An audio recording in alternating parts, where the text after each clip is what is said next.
up, y'all? Welcome back. You are now watching another episode of Crazy. Sexy. They don't know who they are.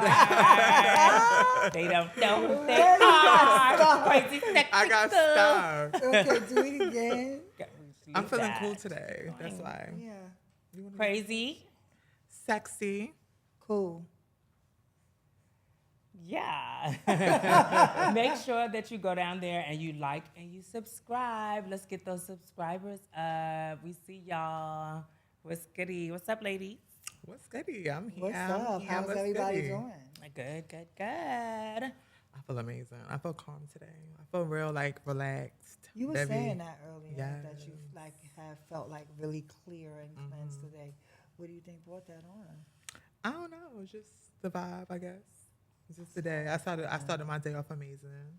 So just doing natural things, basically. Okay. I had a spa day. I went to the spa and I got a lymphatic massage. So I was feeling a little relaxed, but then I had some drama over the weekend. So I came in here a little tense. So I was hoping that you guys make me laugh. And you already are. No, but, Oh my God, I'm glad to see everyone being good. So I just want to take this opportunity to remind our viewers to like and subscribe and share with your friends. And there's a little red button or a little bell that's on the right side of that screen. Tap that notification so you will be notified of our episodes that will be dropping every Wednesday at 12 p.m. So before we start, you ladies want to take a toast? So she sound like a commercial. So cute. Why y'all always take me out of my zone? It's been a hectic week for me. Come out that zone. I didn't share. This was a heavy week for me, so I'm pushing through. Be gentle with me. Give me grace. Give you grace. Yeah. So, again, click like, subscribe, and hit that button on the right side of the screen, okay? Yeah. We need to get to 5K, and we know y'all can get us there. So let's start off with a toast. Great. Okay, there are big ships, little ships, but nothing like this friendship. To my ladies. Thank you. Let me stop Ken because there was somebody in the comment who said, Tempress be laughing at everything and joking. I be laughing. Now, one person said they love it, and I love you too. I love you for loving me. But that other person. Yeah, pay that. I think you should pay that every to week. you. I take all Pay of that that. No, but to I you. think it's every Pay that. week. Sometimes they'll be I'm talking over Asia, and they'll be Asia talking over me. Tempress laugh too much. Listen, we are just going to sit here and have fun. We told y'all it was going to be a little crazy, sexy, and cool. I'm going to be serious the whole time. No, Yeah. don't. So, Tempress, what's going on? What's the vibe giving? What's up? So did y'all see in Ballroom they've been talking about, did you see the little Wait, we girl? have to do our trans appreciation. Right. Yeah. So we did go straight into it. So this week we want to celebrate two magnificent people who have done a lot and pushed boundaries within our community. And the first one that we're going to honor for this week is the incomparable Amaya Scott. Amaya Scott was one of the first Black trans women to have a syndicated series on TV. So shouts to Amaya. My sister Amaya was also that first girl on the internet that even from MySpace days who was pushing fashion and beauty, the hair, the makeup. She was the trendsetter for those things. And she's also a Maison Margiela. Mason! The house Love is you, big. sis. Oh my gosh. Yes. Shout out to the house of Mars. Okay. No, but Double M. she's literally growing up, my generation, it was a lot of young girls that really loved her. I mean, a lot. And really she opened the door for a lot of them to just be colorful, bright, beautiful, and just going outside and living in who they were. And she's also hot in Ballroom too. She's a legendary girl. Space, darling. Now we're going to highlight another legendary, iconic mother of the liberation fight. She was my mentor. She's my sister. She's my friend, my best friend. We're going to lift up Cecilia Gentili, who has done so many amazing things for the community here in New York City by raising discretionary funding and city council funding in the amount of $3.4 million for trans initiatives here in New York, and also her coin clinic that is over at Housing Works for sex workers to go and get care discreetly and free from judgment. So yeah, shouts to you. May you rest in peace and empower Cecilia Gentili. Rest in peace. Yeah, rest in peace. She was really a big deal. Like you can Mrs. tell. Orlando on pose. Yeah, Pop yes, doctor. opposed. The pop doctor, yes, she was. She played that part. Yes. She did that. did. She did that. She Yes. did that. And she was definitely always on the front lines. Every time I seen her, Always. she was fighting for us. So. Listen, so many things. And there's still legislation that she was working on, and we know we're going to get it passed because we're going to stand and we're going to continue to do the work that Cecilia Step did. in So for your all mother. people can actually have rights to the care that they need, the respect and dignity that each person deserves, regardless of gender. Yeah. Yes, we love you, ladies. Shout out to the Okay. girls. Shout out to the Shout out to ladies. it's a bunch of beautiful girls out there eating it. Yeah. Yeah, y'all. We can't get to everybody, but you know, we will. We just definitely try. highlighting. Yeah, we just highlighting. You know. That's it. So- Roses. So, what I was saying, like, there was a video that was going around that was viral that I thought we should talk about, and it was the young girl, the young trans girl. She be setting the runway on fire. So, like, she's a blazing. So, the conversation I was thinking that I feel that we should discuss is, do you think it's okay for someone? I think what is she, like 11 or 12 or something? I know she's really young. Yeah, I think she's like 13. I seen in the comments like 12 to 13. So how do y'all feel about someone that young competing in ballroom in the main scene, not just the Kiki scene, but also like on the main floor? I'm just wondering why the leaders is like, when are we gonna make things better? And like, I don't like to seem like I'm bashing on the leaders, but why would the Kiki scene was built for the young girls, the young individuals that are under 18 years old. Of course, if you older, do your thing in there, but it was mostly for young adults that weren't ready to enter ballroom because, drugs, sex be going on at balls, and it's a lot of things going on there that we should be protecting our youth from. Like, I think, yes, she's talented. Yes, I'm pretty sure she has a good group of people around her, but it's just we're putting things publicly, just out there in her face to see at a young age that she may not even understand. I don't know. Well, I see that her mother is with her. I know I read somewhere, or I was talking to someone before, and I know that her mother is there, with her at the balls. How do you feel about that? What does that mean?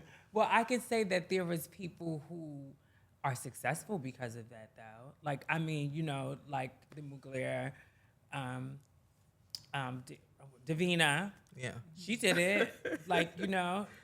She was there and she turned it out, and she's doing big things now or whatever. I don't really know how I feel about it. I kind of because I understand where you're coming from, because there is a lot of things in ballroom that I don't think a kid should be around. And plus the hours that ballroom is going on, I don't really see kids that young participating, as well as I think that what happens with her is sometimes her dress code too is very for someone to be that young. I think people are looking, and she gives major attitude. I had no idea. First, I thought she was a little cis young girl. I didn't know she was a trans girl, which it doesn't matter. But I think that sometimes, because the way she presents, a lot of times it seems a little more mature than a 13-year-old. She be up in the thigh high. She be up. Yeah, she carries one of the girls. So I don't know. I think when we try to, it's it's a tricky conversation because she's young, but her parent is there. But also, how many of us have the actual potential to be our full selves and be able to go out in the world and live our authentic self fearlessly with the support of our family? So it's my hope that her family is there and continue to be there for her because she's going to need it. And not just in ballroom, but in life, period. You know, and let's not forget the takeaways that ballroom teach people. Like, she doesn't win all the time, so she has to deal with the no's and the lessons that she gets from wanting to compete at that magnitude. You can see that she's a born competitor. Shouts to the house of Marc Jacobs. But I'm just like it's not even double-sided. I just don't want to police when someone should have interest into a community that is, one of the safest spaces regardless, because it's drugs and violence in our neighborhoods. But it's a culture where they celebrate talent, where they celebrate everyone. And I think that she deserves the right to actually have some fun, maybe in the kiki But scene. it is for, I was going to say, there's a kiki scene too. Yeah, like maybe in the Asia kiki said. scene. I get that. Maybe But in the you kiki hear scene. that. But I'm No, just I'm saying. kidding because it's just like, to me, it's just like, when are we going to actually take responsibility for the things that we are creating as a community? Why are we? No, we have the right to do that as leaders. We are the ones that are making the rules. Like, we are the ones that are saying. So do you like, Wait, what let her should we do? finish. Let her We need finish. to Let her police. finish, We but need to say no is no. You know the thing. You know, I think I learned so much is when I go out of the country and I visit these places that they actually see what we have and we don't. They literally have categories for the kids, and they have to leave once that category is done. And they're at the beginning. Those sexy categories and all them other things are at the end.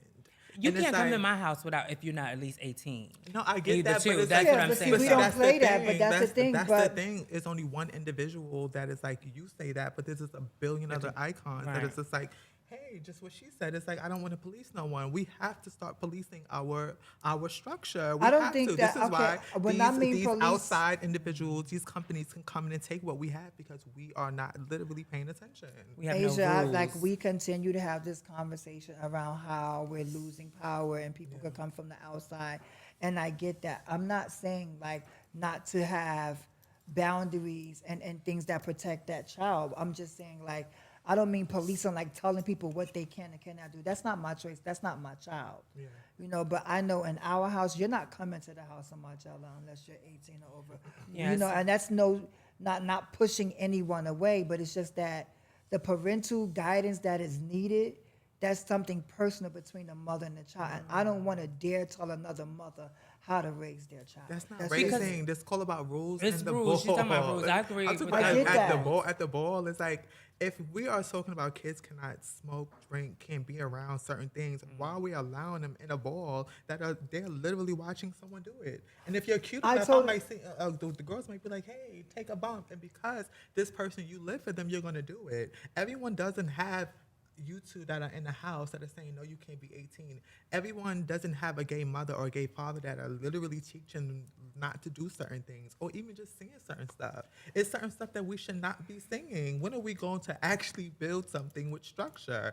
It's like, I get it at the beginning of the, back in the days, a lot of times the people, I get it. We didn't know what we had. But now we know what we have. It's like sitting right in front of us. We have something bigger than us sometimes, and we're not paying attention to that. She's big on rules, and I get that. I agree. I definitely I'm understand not where saying I you're coming from. We disagree with should you. have I'm more not- structure. And that's not, I'm all for the structure. I just, like, that's not my kid. But if it was mine, I would feel the same way you would feel. I wouldn't want my kid exposed to that. I'm not asking you to be her mother. I'm asking you to be someone in the house, like in the scene as a leader, to come up with rules. That makes and sure things people follow rules. Like, even when you go in dance companies, right, they have 13 to 14. Right. 16 to certain Come age. on, It's Asia, like, talk this your is like, shit. when are we going to, it's like, click, hello. Like, we Well, get it. you heard it here. Ballroom, we need to have these rules implicated so these minors are protected and they actually have a scene where they can go and enjoy themselves and go home at a reasonable hour, still do the things that make them a productive. That's Yeah. how you build friendship. She can key with her, her key she can people. key with the girls that are her age, and she can. Yes, the mother may not even have to come today because it's she's It's a with bunch she's of with kids her age, right? Yeah. I see what you're saying. I totally agree with you. I get it how it started, but why are we still there? let's be bigger than I that. feel We you. have 1 million people in those scene now. The scene is all over the world. We don't just have one 14-year-old. I was 14 when I came to the scene, you know. So, but I also know what I saw her. Like I know what I saw. So you're her. speaking and I know from what I still see. experience. I know what I still see. Like I'm in the scene still, and when I go to the bathroom, my son, he's young. I see like if he was under 18. He wouldn't be allowed at no main ball because he Right. see like I literally see certain stuff. And ballroom can get very addictive. Like, so if you're like still in high school and stuff, and you're more concerned about a ball than your work and stuff, like you got to get to this next ball, or you got, it could take over, it can consume you, especially being so young. You're very impressionable. So I agree with you as well. I do agree. think that we should have some think rules. we should. And I also think that y'all need Asia in these rooms when it comes to ballroom and alliances and stuff like that, because We need Asia AI. Listen. loves ballrooms, and she definitely thinks big, and she doesn't think small, and she wants rules and stuff to be intact, and I'm here for it. I think that you definitely Protect should Asia be. at all costs. You definitely should start speak. You definitely should be in these places. When I you just come to don't. ballroom. I feel like it's a little hard sometimes going into them spaces. Like I had a talk with Sean. Shout out to Sean Coleman. That episode was fire for me. I Last learned episode. so much just Yes. sitting around you. I love conversations with the older generation. I feel like I learned so much because they saw more. So you know what I'm saying? And I love that about you, because there are girls or people who don't respect the older generation. And being around you, you definitely respect the older generation and what they say, what And they she have does to her say, research. and how they feel or whatever. And you don't mind sitting there having a conversation with them to, you know what I'm saying, Yeah. see how you can fix things or help things. So yeah, I'm Cause here for that. for me, like I told y'all before, I respect people. It's not like I'm meeting these people on the street. I'm coming into their space.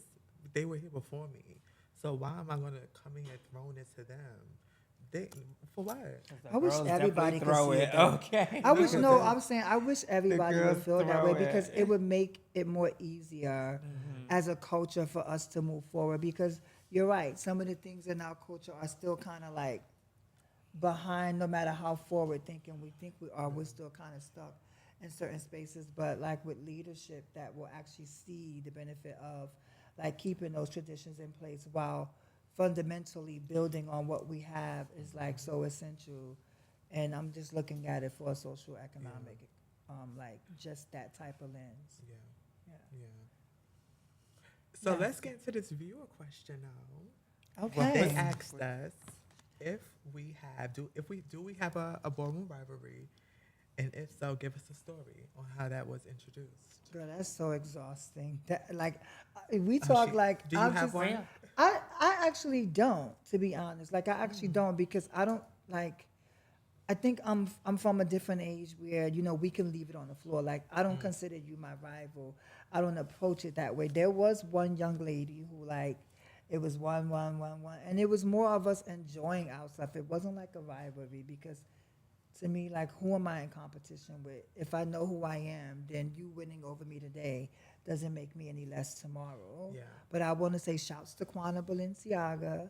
Yeah. I used to really think that way until recently, until I started to literally kind of be like, okay, ballroom is a competition. So it's okay for me to have this rivalry, and I don't want to leave it off the floor. But bitch, we're gonna now we're turning up when I see you at the back. Like it's fine if you take it that shade. That's on you. That's personal. That's ballroom. Yeah, that's on So you. who's your rival? Yeah. And I would say the shout out to her, but Who is it? when we was Jasmine, the legendary Jasmine? Jasmine, I would say that was my rival because it was so intense. Like we was only the time that we battled. You felt it was giving like, wait, what's going on? Is there shade? Is there? I feel like that's what makes it rival, and the energy within the battle. Like, bitch, I need this bitch. Let's go. Like you feel it. So I would say her. I never came that way towards her yet, but I did. Yeah, I did before. Okay. Yeah. Well, I mean, when you talk about energy and things like that, and who people like pit you against or did, I don't walk like that anymore. But when I did, I would say Dee Dee. It would be like all the time. They would be like, it would be the two names they would bring up a lot. That takes me back to the legendary video. No. Me and my I hate friends, that me video and my because- friends keyed at this. But I'm gonna let you tell the story.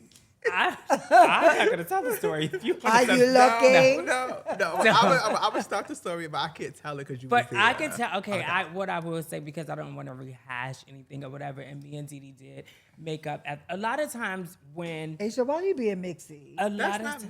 We're talking about the rivalry. Go ahead. A lot of times when things happen, what happened for that video was, this was around, Dee Dee had called me out. I had beat Dee Dee at a ball prior, and she had called me out, and so they wanted to get it going or whatever, because at this time I had a radio show, and I was on a radio show like, child, I don't call girls out, blah, blah, blah, or whatever. But what I will say is, first of all, Dee Dee was my little big sister. Like, me and Dee Dee, like, when I was younger, like, we went through shit together. We were very close or whatever. So, in that time, then we was at that ball, and Ballroom Throwbacks was there, Sanaya, and everything, and they had set this thing up where we were supposed to hash it out.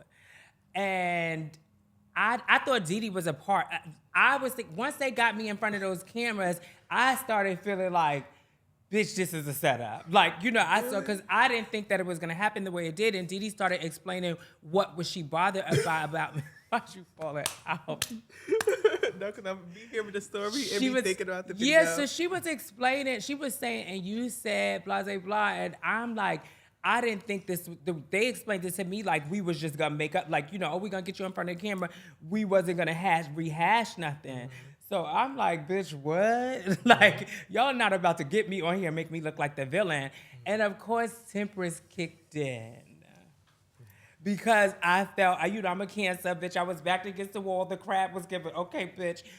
So I don't like, people play that video over and over again, and I feel like it's like picking at a sword. Like, it became a big thing, but because we're past that or whatever, like, it's like, oh God, like, I don't really like to see that, but yeah, that's what happened with that. You know what's so funny? Me and my friends, we all was watching that video, and we didn't take it like how we actually loved it was like a character to me. It was so fun, like, just watching it to us. Like, it was like, oh my God, they so fab. Like, cause we all thought you guys were beautiful. We were just like, it was just, the girls were feeling it. They were throwing shade. It was mixy. It was everything for Sanaya. Yes. So it's fun. It's like, are you looking? It's fun. Are you looking? And let's talk about that. Are you looking? Whatever was being said. No, let me see how y'all bring me back into that. No, let me Did you see her turn up? See, that's why I don't like to bring that stuff, because y'all make me go back into those characters. It's Asia's fault. Stop saying that, because I'm cutting it out. Stop doing that, because you start and stop growing. Oh, but what else is going on in Ballroom? Listen. So we got a couple. But we love the girls, all the girls. Yeah. Shout out to my sis, Dee Dee. She is the top bitch, like, in Ballroom. And shout out to Jasmine. She was the only girl to me that made me want to battle. Like, I was like, bitch, and we gonna battle. Like, I wanted to battle her. So shout out to her. She did her thing. And shout out to Quana and the Balenciaga dolls. Yeah. Yes. So is there anybody y'all want to get? No, I'm just kidding. There's a bunch of girls. I believe if I come back out, I feel like I'm available now for the energy. You like, I want to come like, because it's like now Are we gonna get a return? I'm just trying to find the time. I am getting ready for something, but I just want to find the time to, like, actually step back in, because it's a lot. People say it's not, but being a film queen is a lot. Being a film queen on a day-to-day is hard. So bitch coming to the ball and giving what I want to give, it's gonna be a lot. It's a lot, and then you want to top your last moment and all that shit. The looks, like, the effects, it's a cost a lot. It's not, being a film queen is not cheap. Who you talking to? It depends. Unless you have a trailer ready to get me ready. Wait a minute. What do you mean? Wait. What do you mean? No, I'm saying some girls could do it a cheaper way, and then What's some girls could do it like, But I know for me, it's stressful. Like, when you want to get ready because you want to be your best, and then you're trying to top your last situation. Like, you ain't even really concerned about the other people. You concerned about, bitch, I need to top, like, I need to bring it how I want it. It's just so much that goes through your head. Like, then you start overthinking shit. It's just a lot. Like, I can't no pregnant pauses, lady. Let's start. I'm thinking about it. What? I'm just thinking. I'm thinking about it. My rivalry. Just thinking about Ballroom. But what and else we is about to going on do. in Ballroom? Like anything else? It's y'all a couple excited balls about? coming on. Are y'all walking the balls in New York? That's about to happen. Well, by the time y'all see this, it'll already happened. So Hopefully yeah. she we'll be said saying already congratulations. Well, let's Yes. just go ahead and manifest that. Congratulations, Thank Tabby. you. Thank you. Yes. Let's go. Energy. I was talking to, my partner told me, like, losing is not an option. I know that's right. So, I'm going to come, I'm going to come. I'm taking it up a notch. They was letting I you want know to try what's up. something different. And I'm looking forward to continuing to step out there this year and just, like, make new moments and just ballroom, Yeah. Yeah. Okay. You getting out there? Who? Oh, you said I you had already something asked her coming when up. she coming back out. So she's getting ready. I'm getting everything back together already. Like I'm actually be like, ballroom mentality, but I'm getting back into that space. Yeah. You I ever want thought to. that, why do we have to do all of that? Because it's a competition. But you want to compete. I want to compete. It's like, why are you not bringing the best? That's love another that. thing. I be hating when people complain. Those be the ones, they annoy me. Like, they fucking annoy me. Let me turn It's so annoying to me. It's so freaking Come on, annoying let me start to you me. up. What do you mean they complain? So it's like sometimes how you see people on Ballroom. I be like, these are the same people that be bringing people in the scene. They go on Facebook and complain about it. It's like, do you like it or you don't like it? That be a problem for me because these are people that are walking. Like I'm not walking. I don't like it right now, so I'm not walking. So I'm reading to my girls. I'm like, this is late, but I'm also not on Facebook, beating the place down and being at every single ball. I unfollowed. Like, there are some people who are just so irate, like after every ball, like, and it's like, okay, I unfollow I have to set boundaries for my mental. I just don't feel like seeing that. Now, sometimes, you can step up and you can say, if you feel that there's something going wrong, in ballroom or whatever. I just think it's not what you say, it's just how you say it. And if you're just constantly complaining and going off, it is so draining. I'm like, well, like give some solutions or something or get out there and help. And that's the thing. It's like, I understand if you're complaining about how the ball is being operated or you missing things, but talking about that was my win all day, like, or you feel like it's just complaining about the same thing all the time is a problem. Surprise. When you But I think like that's just poor sportsmanship. Like when you do that, it shows your character. Like I repeat it, like I said, sometimes it's not how you win, it's how you lose. You know what I'm saying? Because just because you lose at this ball doesn't mean you won't get the opportunity to bring it back. It's a competition. There can only be one winner. There can only be one. And if that's not you, that doesn't mean that you're not a winner. You just didn't win this specific challenge or this category, and with so many different categories being merged and taken apart, and always like this ever growing topic around inclusion in ballroom. Like, it goes into like people don't really understand what it takes to create that diversity and what it takes to be a femme queen. Like, all those extra things that you bring to ballroom. Yeah. I think it's one of those things because I have actually did that. I was actually that person that was, like I was bad. I was over it. I lost because I started to really realize that, bitch, damn, you getting big-headed because it was win after win after win after win for me. Yes. And then it was that time they got me and I was like, it was a bit, and then it's like I got again, and that when I was like, bitch, oh wait, what's going on? Like they shooting me down. Like at first, I'm like, wait, because for me, me being a part of a house, I'm not just looking at it for you to be my family. I'm looking at it like we're in competition together, and sometimes I'm gonna need you to be like, that was late on your end. I'm like, you could do better next time. Like you can do better, come harder, because at the end of the day, you're not gonna win everything. But did you feel like all your losses was Not deserving all of them, loss? but the one- Because the it one ain't that- always a deserving loss. No, but like, the one I complained about, the one I actually complained about, I'm not going to say I lost. I deserve to lose. But I could have, if I lost to me, I take it as like I could have did better. I don't instantly think that this person was out to get me. Like I don't instantly think that unless it's proven a fact. Because the other people will say it.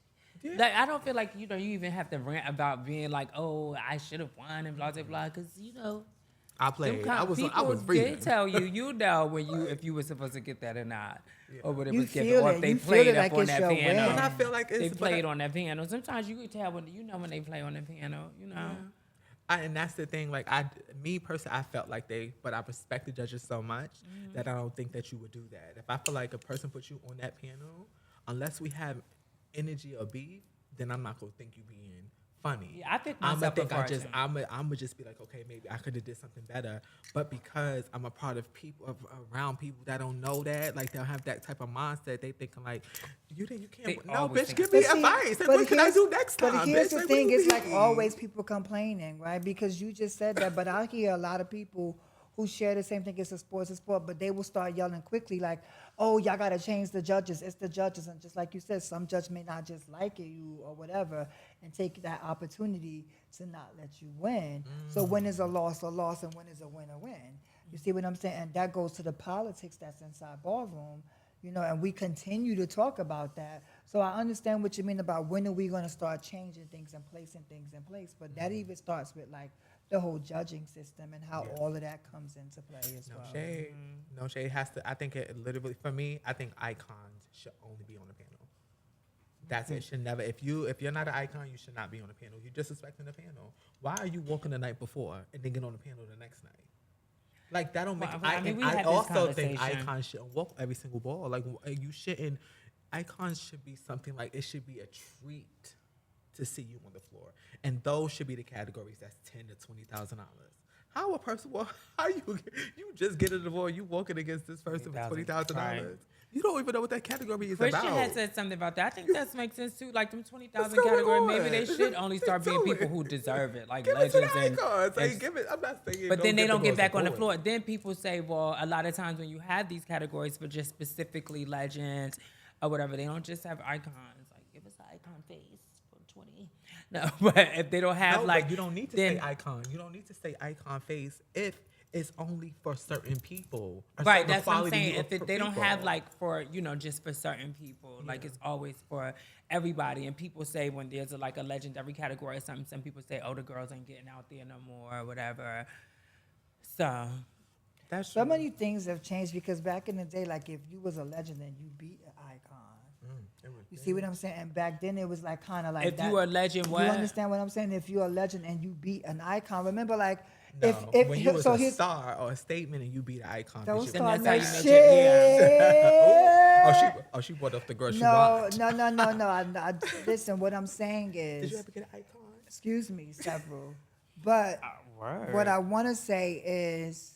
Like, there's a time when you coming up and we want to be fair to competition. Like, I get what y'all saying. Like, it should be for, like, those who are deserving. But a person will never be able to get their stripes unless they slay, Like, it's like David and Goliath. That's how you're going to get your stripes. Sometimes if you're battling in your same pool, it becomes boring. You want to step it up. You want to catch a legend. You want to catch an icon. But why you know get what I'm saying? Yeah, but we not there no more. Like we at a different state of time. So it's like we at a different state. So let's we need a little bit. Like I said, structure. so what are you saying that you can't get okay? Never mind. I think you can. I think. If you're what eating if they're it, not if walking? So how many iconic categories they have? If you're a star, you're a statement, you're a legend, you're icon, and they have a $10,000 category, then of course you can walk that because you are a star. And I'm talking about the definition. I'm talking about the definition. A statement. I'm talking about the true definition. I'm not talking about someone that walked and won one time. Right. I'm talking about someone that is winning consistently, that has proven themselves in this category where when it's for $10,000, you're not on the panel as an icon and be like, well, who is this? Right. What are you doing? Like come on. I feel you. I think I got you. That's all I'm saying. I'm not saying that you shouldn't be able to battle them, but I think it should be a treat. It's like you can go get an icon tomorrow and an icon the next day. It's like that's why they don't really respect them. That's why I feel like that's one piece. I feel like why the new generation don't respect. Oh, because they get them. They sit around them, they party with them, they have well, that's a whole other topic, and we're going to talk about that, sitting around partying with them and stuff like that. Like, we'll talk about that in the next episode. So y'all ready for a break? I don't know. Yeah, and then we can bring back our guest for today. So did y'all see, like, so, like, it's all this hype. It's probably maybe gone, but, you know, go through this every time there's, like, a popular girl who detransitions or whatever, then there's this hype and this talk about it. And a lot of times I don't want to talk about topics if we don't have somebody who can speak to it and who has actually gone through that. But we can give our opinions of maybe what y'all thought about that. I actually know the young lady in that video who's detransitioning. I've met her like a few times. Like, I know her or whatever. But what do y'all feel about the detransitioning topic? I'm exhausted with the whole conversation around transition, who gets to do what, how they get to do it. I just think that for me, it's an exhausting conversation because we're always talking about it. There was a time when you can transition and that was a personal thing, right? Now it's just so widely out there. Like there was like a whole period of time when all you saw was transmission videos.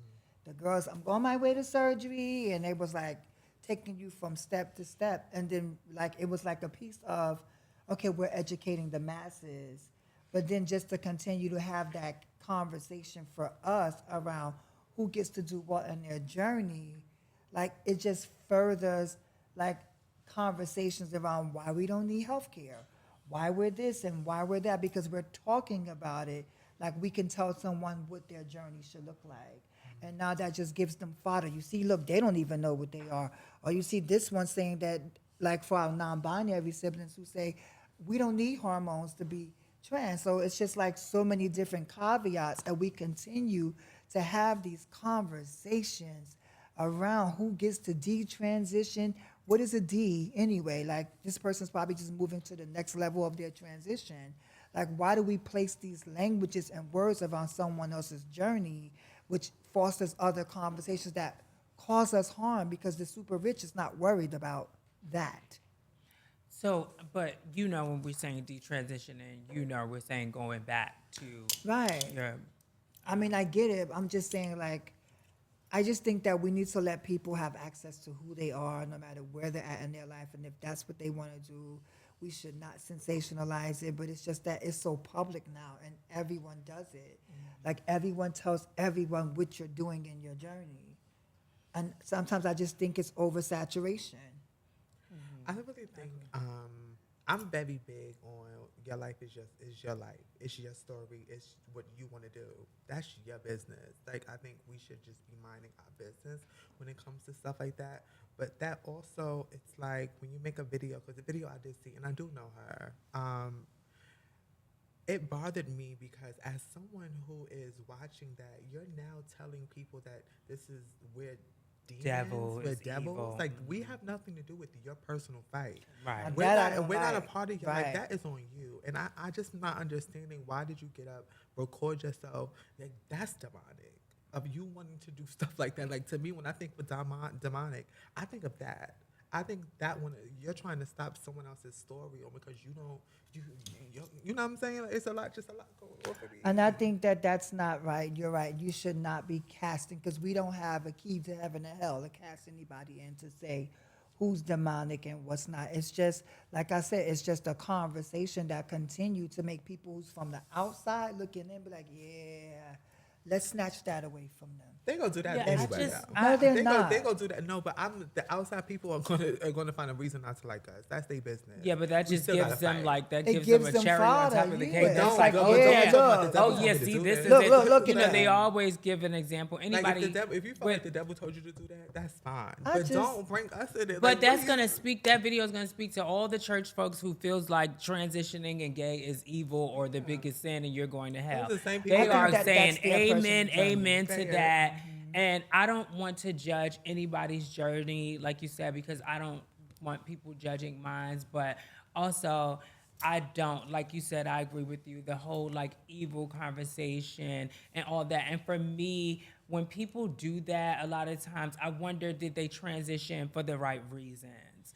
Like I could not see it no other way. Spiritual, whatever. I'm not going to have no battle with this. That I part. know that this for me is the best way. It ain't nothing else, no matter what comes with it, no matter hardships and whatever comes with it. I'm going to do it like this because for me, this is where I'm that. comfortable. You know, so it's not going to be none of that going back. And even when they battle with the spirituality, I feel like if your God is a loving and forgiving God, then he's going to understand that this is how you feel and that you have nothing to do with. This is what your mind is doing. Like, this is how you feel comfortable. So why is that an issue? Love me how I am. Like, I'm not doing that. Like, I can't do that when they start saying all that evil stuff and I'm going back. And I feel like a lot of people transition, not say this person specifically, but I know that a lot of girls transition for the glamour, for the glitz, for the trade, for this, for that. And then when they get in it and they realize the hardships that come along with transitioning, then all of a sudden they don't want to transition no more. I said that before. It's going to be a lot of gays with breasts later on down the line because they really wasn't trans. Like, you know, there's some girls that they really wasn't trans, so they're gonna be over it when they get older and shit, and they're gonna be like, I don't wanna, you know. I just think that this conversation, it's fodder. It's fodder. Like, I can't emphasize enough. Like, it's fodder for people to use. Like, it's just like people can take that and use that as ammunition. And I think when we continue to have those conversations in our community, it's just like, it's an exhausting conversation for me because I just see things so different. Like, I feel like that. Like, I don't want to be any other way than me, but I can't speak to what that person may feel or why they did that, right? I just know that continue to try to figure them out and try to have this conversation. It's okay if you want to educate, and please don't take that wrong when I was saying it was so many transmission stories. It was just that everybody was documenting it. So there was a time when you can be who you were, you didn't have to announce it. Now, like, the more you make it known, the more we got to fight for more things. The more we got to prove ourselves for more things. That's the funny part. I feel like, you know?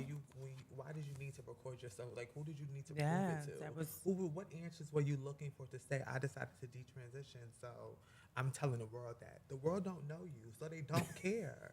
Like, I feel like people go out of their way to tell people their business when no one asked you.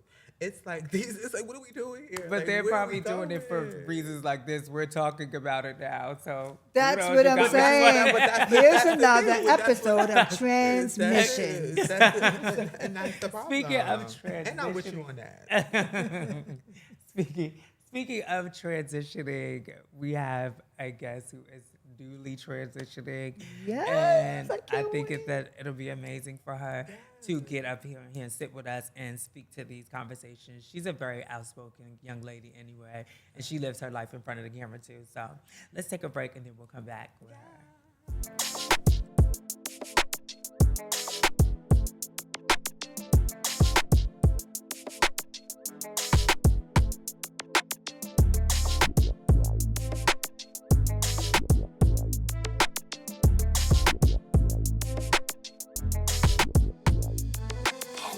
What's up, y'all? Welcome back. Our lovely guest has just entered the building. Woo! We got Milan Garçon. When you think of female figure runway, you cannot talk about that category without mentioning this young lady. And she's been playing in the face field lately. Okay. You know, plus she also, I noticed like you're always, like she's so good with like she's very media. So I just found out that she does have a degree in mass communications and a minor in English. What's up, young lady? Hey, what's going on? I'm so excited to be here. Thank you. That introduction is like, oh my God. You don't think about all of the stuff that you just go through life. Like, you just do what you have to do. So like, to hear stuff like that, I'm like, oh shit, I do got a degree. Goddamn. Yeah, right. Well, you could tell. I always could kind of tell with you because, like, you know, I did go to school for mass comm as well, and like I always see, I know you. I've seen you interview people. I see you get out there. You in front of that camera. I love it. I love it. I'm here for it. I love to. That's why I'm excited to talk. I'm like, y'all know I talk. If I need to be quiet, be like Miss Thing. No. I mean, I think it's important for you to come on and talk, like sharing our conversation. The conversation is fab already, so I'm happy to just hop in and not have to do the bulk of it because I live. No, well, that's good because we want you to hop on in that conversation. Okay. So since you heard, what you felt about that? Right? Let's start. What was the first topic we talked about? Youth and the ballroom scene. How do you feel about that? So I met her in Miami. I met her a year ago. Allie, she's super cute girl. I met her mom as well. So I do know her. I met her a few times, seen her at some balls. I met her actually with Jamari and her mother in Miami for the Prodigy Ball, I think last January. And super sweet girl. She walked the runway. You know, she came up to me in Mermaid. She was like, "I love you all's walk." So, you know, it was nice. Sometimes it's nice to see that in real time. And okay, so now that I said that part, boom, love her. I'm very much like Asia when it comes to ballroom. I'm a very protective person. I do believe in freedom, but still having a bit of order so that, you know, things continue to go the way that we see them going and the way we know that they need to go. I wholeheartedly agree, Kiki scene. And that's all I'm going to say. Kiki scene, that's the purpose of it. I think that from a lot of, because I'm not really, I'm a part of the House of Wayne, but I'm not that active in the Kiki scene, just being honest. My schedule doesn't allow for me to be active for a lot of things. Like I work 3 a.m. to 12 noon, so I don't really get out much. During the day, I'm outside, and that's why I'm here now. But yeah, I've noticed that like people that grew up in the Kiki scene, sometimes you still want to be a part, and you may not feel like you're ready for it because mainstream is a big, it's a big Huge transition from Kiki to mainstream scene, even from like not being in like somebody that was completely green to ballroom to going straight into the mainstream scene. It was like learning every single time from the stories I got from the first ball I ever went to with the House of Garcon. I can't tell you the things that, just I was able to realize. But I think that it should go back to being, young, the younger generation, that 12, 13, 14, 15, like they have services, they have food at the balls, and it's not like just stuff that they throw out on the table. They have things, they give away things like Metro passes, stuff like that. So it's like they can gain more than just coming to a mainstream ball, sensationalizing the fact that they're that young, and then what are they doing for the rest of the night other than taking in what they are seeing? So it's like if you are in the Kiki scene and you're that age, you're actually getting more of the community. You're getting more services that are literally being provided for you. It just makes more sense. It just makes more sense. And your time is going nowhere. Yeah, like you're 13. Right. No, you do. For real though, you're 13. Like don't time rush. is, honey, you got time. Ballroom's going nowhere. I said that. I do agree with that. Yeah. I think, and you put it in such a perspective way, because at the Kiki scene, a lot of CBOs or a lot of community organizations fund that space so they can actually provide services to that demographic, and you can get more out of the Kiki scene, which is why I think it thrives so big now. And the trans youth, they actually, like, when you look at politics, y'all know I like to look at CNN every once in a while. When we look at politics, it's issues strictly pertaining to them. So it's like if they're in those spaces and able to, if she's at a mainstream ball and they got the cameras out, BET is there, they may or may not speak to her because you got everybody like y'all on the panel. I'm gonna be there like, oh, there go BET.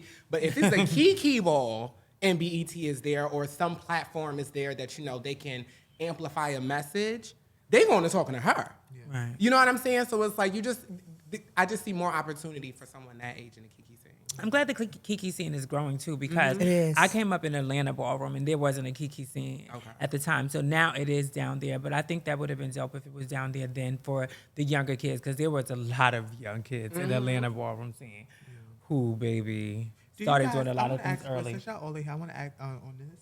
I feel like, do y'all think it needs to be a little bit more protected? Because I feel like it's kind of, because of the younger generations are coming into the main scene, the older generation is either staying there or going back. Get out. Going there. It's like, I don't going think back them- to the Kiki scene? Like, you know, like them I know older for people. myself, that's where I came from. I come from the Kiki scene. They birthed me. They taught me a lot of things there. To your point, I learned so much there, and I was given jobs. I was given internships. It was so many things that I was able to learn there. I think if they're there, it should be in a different capacity. Right. Like it should be like helping organize or something. Or service helping give providers. Service, Yeah. yeah, things like walking? that. Yeah, You said, I'm why you walking. Okay, what are you doing? Yeah. I'm like, what are you walking for? What are you doing? I feel like this is how I feel. I just feel like if you over 30, just come to the scene. No shade. Come to the main No scene. shade. Over 30 is carrying the Kiki Like, scene. what are you doing? Y'all know I don't mind. People, you don't gotta like me. Over 30 is carrying, girl. So another thing that we talked about was detransitioning, and like I said earlier, you are now and your journey. Yes, I am. So before we get into that, what do you feel about that topic, about detransitioning? That's not the first person that I've seen socially. The other person was in Ballroom, won't name them, but they were in Ballroom. They weren't really a public figure. You just kind of saw it if you knew the person. And I know that theirs was for family. It was family stuff and things that they had to kind of take care of. So I understood, and I guess that goes to say, you know, you really can't judge anybody's like journey. You can't judge where anyone is in their life, and you also can't police it. For us, all we could do is support. And I think sometimes it can be like a little triggering to see it, especially someone that maybe is like me, that's like a year and some change in, and then you have other women that are like years into their transition and have, you know, transitioned. And it could be a bit triggering to see someone not, because will detransition, because like you said, you automatically think, oh, people now have, you know, ammo, or they're going to use this as a weapon against us and say this or that. It just brings up different thoughts. So I think it can be a very uncomfortable situation, but honestly, it's not my business. I like to tell people I'm a bit obsessed with myself, so I can't like give that type of energy to anybody. And especially if your message isn't strictly pertaining to you, and you get on an open platform and you start to demonize people that you once walked with and share food with you share food with, you know what I'm saying? Like you had these bonds and you know better. Like you just hands down know better. I think that's when it's like, that's what I don't live for. But honestly, do whatever you want to do in your life, because I'm always going to do whatever I want to do. I have a question. So considering transition and identity, you've walked, what categories have you walked in Ballroom? So I'm known for Drags Runway. Right. Yes. And Can you explain to them what Drags Runway is for people let's who break don't it understand? down. So Drags Runway is the impersonation of a woman, a male impersonating a woman in the simplest of terms. It came from times before we were all here, but in Ballroom, it's when a butch queen is getting up in to give you the female figure, the whole effect, the essence, and emote as if. But you know, you're not transitioning. Like, that's not what you're doing. And you literally come to the ball and you get yourself together, and that's drag, just like any drag would do for a show. You know, you wake up and then you put your shit on, and then you come to the ball and you step. So that is Drags Runway. Now, when I first joined the scene, I joined it the minute that I moved to New York. So I traveled back and forth between New York, working with different media companies and networks, like with freelance work. So all the way from Cleveland, I would drive to New York. All the like 2017, I was here like every month, every other month. It was crazy. It was ridiculous. And then I finally was like, okay, I think I should move out there. I've always loved New York. I moved out here in March 2018, and then I met the Garcons in June, and I was at like my first ball. The first ball, Latex Ball. I went with them. That was my first mainstream ball. And I have a funny story. But that's when I first realized what ballroom drag was, because I always shied away from the drag scene because I was always a very feminine person inside and out. And I'd like to tell people the world told me I was feminine before I even realized that that's what it was. I said the same thing. So it's like when I saw drag in the like the mainstream drag scene, like not ballroom drag, I just didn't connect to it. I'm like, you did the gender nonconforming. Did you? Yeah. You used to show up as gender nonconforming, right? I never walked in that category. No, but that's what you. So that was your yes, platform. Was like, yes, you know, yes. So Okay. here's Yes, yes, and the yes. reason why I asked that is I was gonna because say, I never walked on GSC. no, but I was saying no because I went to Ballroom Yes. first because that's what I was gonna say. How had your identity like shown up in Ballroom? Because to mainstream media outside of Ballroom, Right. you represented a demographic of gender nonconforming people, and whenever someone would make reference to GNC, your name would be the first one that they mentioned, and you would be wore right it. in those like in those conversations. Yeah. But to speak to that, it kind of goes into what I was saying. When I saw ballroom drags, it was more of a softer presentation. It wasn't like the high camp drag. It was more so glamour, or more so like trying to give like a realness to it. And I could identify with that because I was already wearing makeup. I was already wearing, women's clothes. And I was already wearing hair. So it was like, okay, I can see myself doing that because I know that I'm not on hormones and I'm not in a transition or about to start transitioning. So I think this is where I fit. But I didn't walk a ball for like my first maybe 6 or 7 months in ballroom. And I think that, I think that there should be space for everybody. But like I see certain people walk GNC categories that are kind of new now, and I'm like, baby, you should really be walking drags. What is that? Right. Y'all know I keep it real. You should really be walking drags, but what you didn't do was take your time and learn the scene. Let yourself fall into what category you're supposed to be in. Because you couldn't have told me coming to New York that I was going to be doing drag. I would have been like, no, girl. Like, no. Like, I am the girl. But when I saw ballroom drag, I said, wait a minute. This isn't the drag that I saw on RuPaul's Drag Race. It's just not. It's giving girl. Elevated. Elevated, and also, like I said, softer. It's and not more camp. realness It's not to as it. camp, right. So I think that if more people took time to find where they fit in ballroom versus trying to come in and always create space, like this is the space that is created. Okay? You better talk. The space it's already created, and it's been pioneers, icons, and legends that do identify as GNC. We see it in things like Paris is Burning, where they're like, I'm not a man or a woman, but you can either walk a drag categories because it just makes sense. Like that is, like Lawrence. But then also, like, just speaking on, like, I did identify as non-binary, and for me, that term came about, at least to me, when I was already wearing hair, makeup, girls' clothes. Like, I was already doing that. So I kind of just saw that and was like, okay. That fits. It fits. And it fits where I am right now. And I think my first ball that I went to, and I name drop y'all because everybody, like, I don't leave people in bad. Let's go. In bad spaces. And if I do, it's my story and it happened.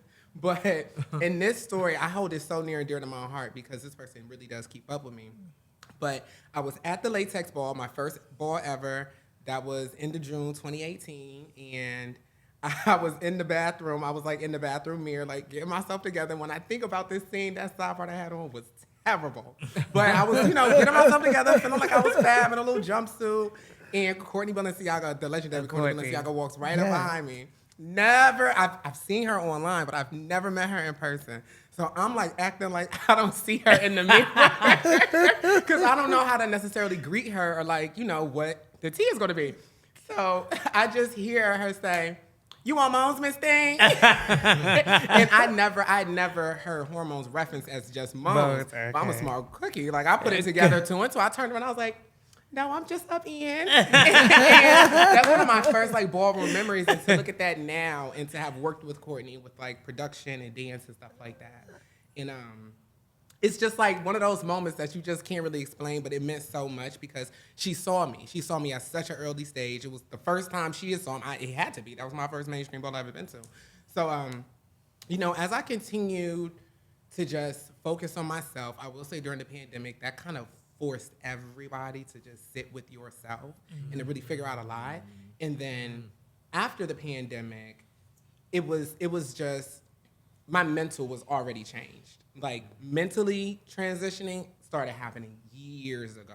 You know what I'm saying? Like that whole social, like how you interact and how you're perceived socially, knowing how you want to be perceived socially. And I think it was me finally, being from Cleveland, Ohio, I didn't have any like, in my like face, real life representation of what it meant to be trans.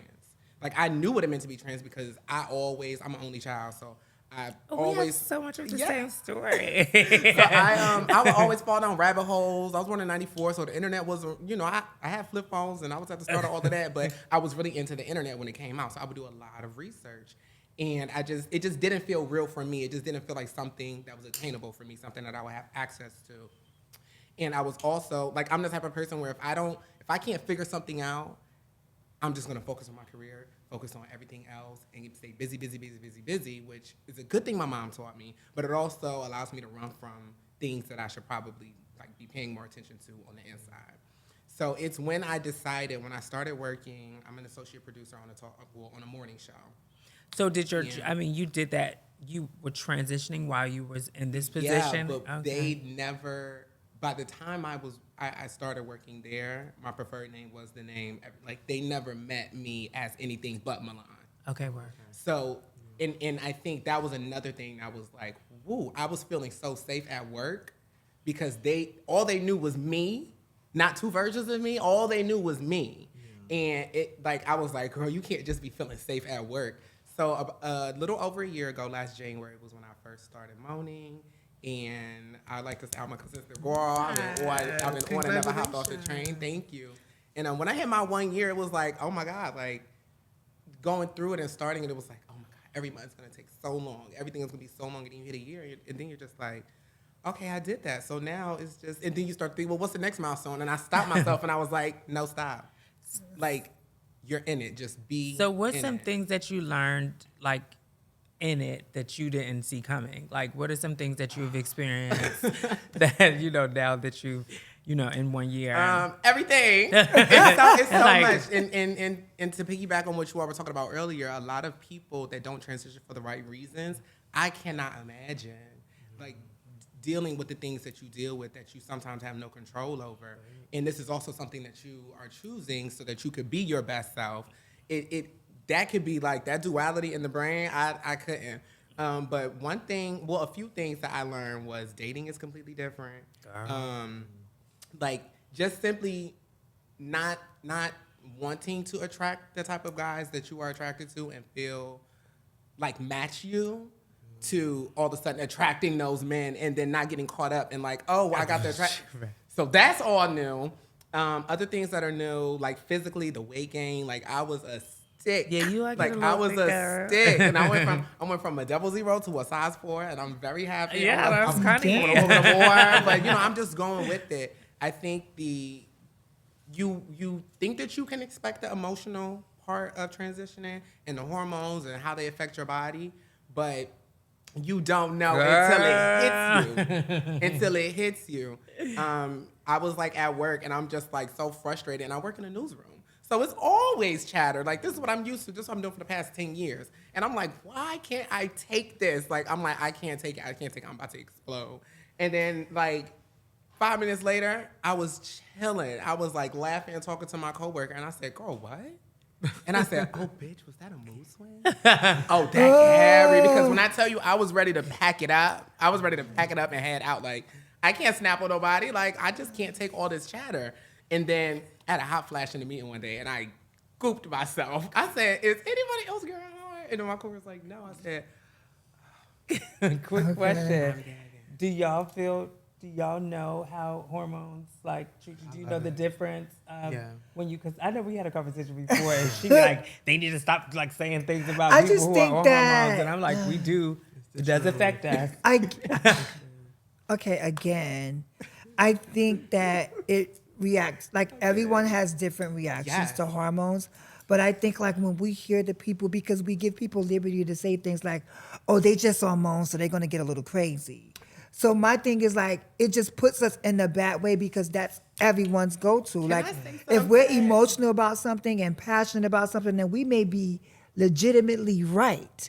But because it may not be a social norm that everybody accept, oh, that's just the moms, them girls are crazy. But it's because we say things like, oh, I be moody and I go through things. be moody. So it's just like, okay, so two things. A lot of people that say that, at least from what I see and what I experience, it's a lot of butch queens that be saying that. Boobs. And that's because think about the amount of women that they are around, honestly and truly. So it's like a lot of times the girls are the only women that they are around or feel comfortable being around. And they don't know that that's just hormones. Like, it doesn't make somebody right or wrong. It doesn't mean that you're over-exaggerating. Because if you maybe had a more diverse palette of friends and people around you, you would be like, that's just a when girl women thing, are on not there. I don't think it's I mean, just it's the same specifically a thing. girl It's thing. not. Exactly. It's not. Hormones Because- do affect you mood. Be honest, Like, and I'm break it moody. down. It's I like just when a feel woman's like- on her menstrual. I feel like it's The like reason Facts. you go people through call the same That us part. thing. crazy that people keep I why. can't. Because they And- won't accept the fact I that don't these know, are it's women weird. going And through the reason I emotional say things I don't that hang that women around go people who reason- experience me, who see me as No, a but man. so then why they calling you say crazy? that. Like, why they calling you crazy? They don't call me then? crazy, but I will say this: like when I have best, That's normal. That's I have something best normal friends women and do. stuff. Right. I have That's people that normal. no. So then why would you refer that to, if that's something Being that a normal man, women right. do, Why you like say why it's a is your man? only go-to like, because they still see you as a man. Because I'm not hanging around nobody It's not about what you're that hanging, see it's me the like truth. that. But no, that's not the truth. But whose version of the truth? Because there are women who have to take are moody estrogen, and who are moody, who suffer from many But they don't things. Right, call but the them reason that they don't crazy. excuse They our do. moves and stuff. Whenever So a I man think get mad at a crazy- woman, the first thing he say is that crazy B. Yeah, I think Because like she's with, crazy. They're not saying that because she's having a hormone. Homegirl is really tick-tick. Like, I think those it's- are the women. my I think those are the God. trans women that they're around that act like that. But what I will say, I'm not saying to the extreme of I feel offended. craziness. I'm just saying that I know people who are so close to me that they know when I take a shot. It's no shade. They know when I take a shot. They like, girl, There's you must no have took it. My shade. mother knows. My best friends know. They be like, oh, bitch, she's on her shot. She's on him. She's But that's on the like- same as like a man being with a One woman. Be like, mistruth. oh yeah, I know she finna PMS. Like she. Yes, It's But the it's the same same thing. thing. That's what I'm saying. So I just think that also like language is important. Mm-hmm. So when you're around like that, like when you got your tribe who kind of get it, Yeah. then you don't necessarily have to continue to explain that. Yeah. Because when I go through my shit, like no one's calling me crazy. They kind of just get it. Oh, Yeah. that's what happened. Like you can tell when, like I know when Tempress takes her shot. I definitely know she'll be moody. She won't answer that phone. She'll give you very limited conversations, and she'll go That's from in high the to first low. 2 days. That's in the first 2 days. The I'm first not 2 outing days, you or nothing. hormones wear you out. Well, they wear me out. Like that first day, I sleep down. Down. I am very sensitive. Like, cause I don't really I don't cry. You know, I'm not a crier because I think I have an ugly cry. But you know what I'm saying. So, That's why. yeah, that is why. Like, I will stop. I I'll be- live like, if somebody's girl, around me, that's I'll not be.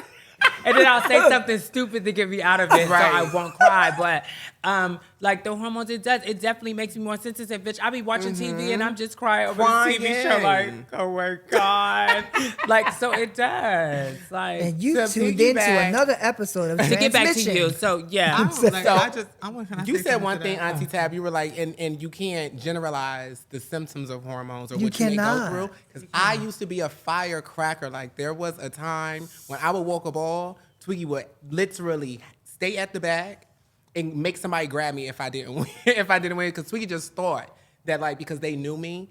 I'm an on-go type of girl. I'm from Cleveland, Ohio. It's no Ohio. time. It's no time for arguing. When I got to New York, I said, oh my God, they actually argue. Like they argue first, and then they know that they have a problem. In Cleveland, you don't even know if you have a problem, but you better be with it because you could be on the wrong end of it. So I'm a very 0 to 100 person, and I used to be reactive, pop off. I never experienced you Yes, like that. if You're you so I never saw sweet. you that. ask Amy Garçon, I'm like, this Milan is a different Milan. I will tell you that, one, I just knew as I got older, okay, it's time to start calming down. But I would still react. But it's been so many situations that I have been in this past year that I'm like, girl, you sat there and processed that. You thought about, did this situation, did this conversation need a reaction? Mm-hmm. You actually thought before you spoke. You thought before you started to move your body. Like it didn't, I won't say it calmed me down, but it made me more open to more than just the rage. I think. Getting that So- testosterone out the way. Exactly. So it's like I'm not one of the girls that people be like, oh yeah, Femme Queen Rage, da, da, da, da, like that. Like I'm like, if I'm mad, I'm mad, but it's for a specific reason, and I'm not gonna rage out over it because I just don't got it in me, honey. But I just think it's something Gotcha. that men can like make fun of the girls about. That's all Yeah. I think it is. It's just something to throw at you, like when you're reading and you're saying he's this, and you're just saying it back. Something funny. Yeah, I think it's both of those. Yeah. But with the question that, because we did kind of get off of that with how you transitioning is going to affect like your ballroom, like how are you navigating that now in ballroom? Are we gonna see you in a new category? so I mean, I definitely don't walk in drags, but Because girl, they gonna but- chop you. Boo, as they should, as they The should. girls Like, is I'm- giving. I'm not above. I'm not above a chop though. Like I've been chopped 2 times in ballroom. You can pull up the clips. It is what it is. Like it's a part of the game, and I try not to take myself too seriously. And I respect ballroom to the fullest, but at certain times, like when you get chopped, you can't take that too seriously because at the end of the day, Thank we you. all in here in this ball sweat together at the end. Like, you know what I'm saying? It's like nobody's really above anybody. It's how you think about it in your head. But stop playing on people's time. Stop playing on people's time, no shade. And when I come back out, y'all better not play on my time, no shade. But I will be like when I come out, I'll be walking Femme Queen categories. And I love, Asia, that you bring up this topic all the time. There should be more junior Femme Queen categories because it forces you to choose. Like, I'm not walking drag, so what else is there? And then they do have 1,000 male figure categories. You got 1,000 schoolboys. You know, a lot of male figures are known to walk fashion categories. Give us some the cats. Different sex siren. You got Catboy, Junior. You got all of these things. So it's like it's possible and it's there. It's actually happening. But for some reason, y'all don't think that the girls deserve that same amount of space, which is crazy. Because it's male dominated. So. Yeah, when I do come out. I mean, but I think that also like goes over to our siblings as well. That like there's not a lot of transmasculine categories for them to actually hold space either, and that's like a larger conversation. I think that when I'm saying y'all looking at me, but I'm just saying it's a whole trans they issue. did talk about that last week. Like it's a whole issue with that. Like they just don't house they don't hold us in the space that they hold themselves. Yeah. So, and I'm looking at it from a gender across the board, like because we know that it's male dominant right now. I think so. Sometimes yes, we talked about it on it because she keeps. Hold on, wait a minute, because she keeps keying about that. But I think more often than not, even with the last episode, right? Like there was a transmasculine someone who represents that demographic, and they said some of the things that I'm saying today. But I just don't want to continue these conversations. I can definitely see without looking at the full lens of it, how it impacts us as a community. So it always boggles the mind of everybody. No matter what, it's always like, this was for the girls. And this is when I start to go in Milan's conspiracy theories, and I feel like Asia gonna agree with me on this. But I feel like, trans women have always been the ones to create space, to open up a house, to start a family, to really bring that community to people. Because it's just all of the different layers of life and the dualities that you've experienced. Like, we become very, very, very understanding people. Or you become so just in your own world that you don't care. But it's really not a fine line between those two. Oftentimes, we're very understanding because we've done a lot of understanding internally. So, Ballroom was built by Femme Queens. There you go. But the minute, and this goes back to the 90s with Madonna and the talk shows and all of the Steve Wilkos, all of those things, the Butch Queens were more digestible for American society and media back then. So then they started feeling it. Well, we're the ones that are like, Madonna booked us, even though I probably learned how to vogue from a Femme Queen, or, you know what I'm saying? Like, Madonna booked us. So then that shift started to happen. And I feel like that, just from there all the way up until now, you've seen a depletion of Femme Queen categories, of the care for the girls, the space literally being opened up for the girls. Like, when any of y'all walk in, I should see it from watching a live. Like, I should hear it from watching a live. Like it used to be. Whether you were walking or not. Like, not for your category, but Asia, if you walk in the building, the ball should stop. Fucking Asia is here. Like, it don't matter. Like, her LSS is right now, and that's a moment. But that doesn't happen anymore, but you see the ball stop for all other kind of reasons with Butch Queen discrepancies and everything like that. So, I actually do agree. I agree with you. I just feel like we gotta find either find a balance or take it back to where it's like this. So they is keep for saying the bring girls. back the girls. How do you? So that's another question. What do you think is the way that we could reclaim ballroom as women in ballroom? As a youth, I think I want to get your perspective on that. I feel like that's a solution with multiple minds attached to it and a lot of power behind it. But I think it's being honest with ourselves and being okay with taking accountability where everybody has played into this or that. Just being honest, being like, y'all, we are in a fab spot. We don't have to take anything back because we can't, and we don't have to wish bad on anybody that's maybe capitalizing on Ballroom for themselves. Like, everybody's come from something and they trying to go somewhere. Your character is going to be your character whether we shade you or not. Like, somebody else will do that down the line. But I think that it's really just having that honest moment as a scene and being like, this shit right here is about to change to da-da-da-da-da. If you're not this old, you're not coming to a ball because how'd you get in the venue? Things like that. And not like slipping certain stuff under the rug. Yeah, absolutely. Like, really just being honest. Because there's no shade. The scene don't be nothing without the girls. So. Okay. I want to ask you a question. So I see your relationship with mermaids. When I know from Long Island, shout out to LI.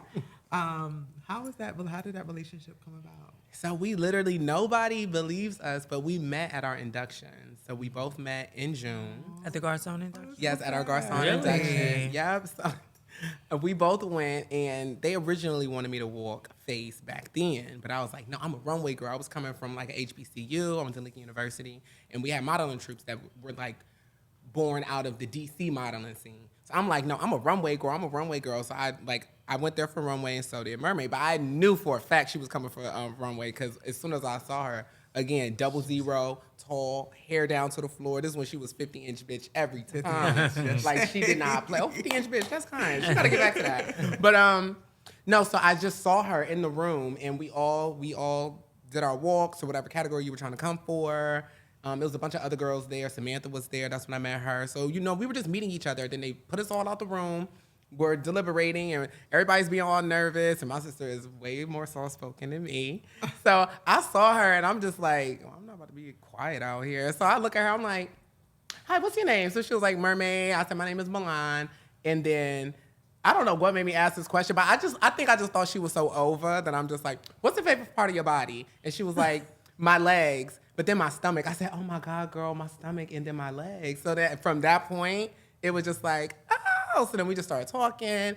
And then the coach was sponsoring the ball that night. So we were leaving. Like, everybody found out that they got in. And we were leaving the induction. And they were like, hey, we're going to this, coach event. It's a sponsored mini ball or whatever. And if y'all want to go, y'all can go. Some of us are going to car up, call a cab. Some people taking the train. So Mermaid looks at me and she's like, well, how you getting there, girl? And I'm like, I don't know. I'm probably going to see, if they get an Uber or something. She said, Miss Thing, let's go. And she put me in her car. And I always tell the story, once I got in Mermaid's car, I never got out. Oh. I love your relationship. I love your That's relationship. literally how we met. I know, it's so fab seeing you guys. I love how y'all always together, too. We always together, and that's a good and a bad thing, because we be tearing it. But, that's my sister.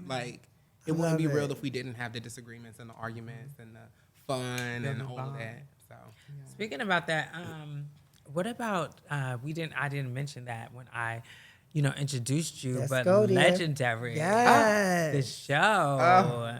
How was that for you? She was on the show Legendary, which was like ballroom competing show. Mm-hmm. That's exactly how I like to say it. Season 2, right? Season 2. It's a ballroom competition show. Yeah. Not a ballroom show. Not a ballroom not show. a ball to being televised. It is a competition show that shows different talents in ballroom. Yeah. I try to How make was your that very experience? clear. It was very exciting. I will say it was life-changing. You learned so much. And we did it during the pandemic, too. So we were in a production bubble. So, we could only be around our house, where other seasons they had, movie days or days off and things. We didn't. If you had a day off, you would sit in your room because you couldn't risk yourself getting COVID, or else your whole team was out. So that was very, introspective, and you just had to sit there with yourself in in a box for 7 days to start with, and then you spent a lot of time by yourself. But living 2 doors down from Stasha was honestly, Hey sis. but that's when I saw my future in front of me.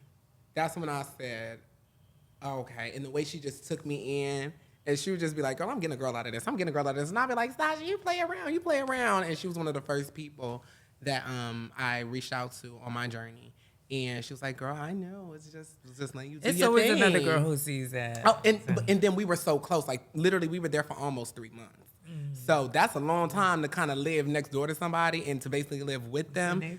To not notice certain things. And of course, she's a very experienced Femme Queen, iconic Hall of Famer. So it's like, she ain't seeing nothing new. And I understood that. But really getting close with my gay mother, Egypt Garcon, the legendary one. Shout out to Egypt. Yeah, and all girls I walked Savion. against. Yes, Savion, Tonka, that was my team. So they babied me because I was a baby, and it was amazing to really feel like if there if there was a way that house could have shown it, they would have put us in Airbnb. I mean, that show could have shown it. They would have put us in Airbnbs and filmed like that. Yes, to I get more of a thought they would house get the effect. house- yeah, I thought that would have so, been too. over. That But would've been again, like that's way Yeah, more that's money. what I thought they would be doing. I too. have ideas.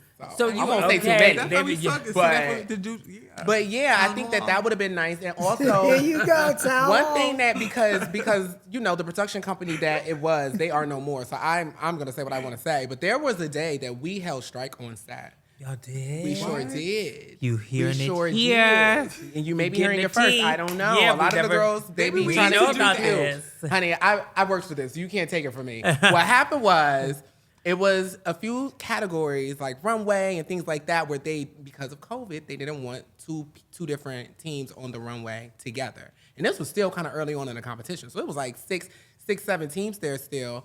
And we're like, we want to compete. Like, we're not like imagine you judging a category and one person comes, it's a battle, it's not 10. Oh, they had to come when one back. person come out by themselves and then they step to the side and the other And person you gotta come- remember what they what? did. Like, no, like No, that's that's not fair. not ballroom. So we basically, and then our conditions were ballroom girls. You gotta make us feel good because in ballroom everybody thinks they're fab. Everybody's a part of Destiny's Child, no But matter. they are fab. You know, Yeah. and they are, and rightfully so. And you couldn't do it without us. So we had a day of you can't do it without us. So literally, Work for them. everybody was, and then I will say my season had the most icons and legends. We had Stasha, we had Arturo, we had Shannon, we had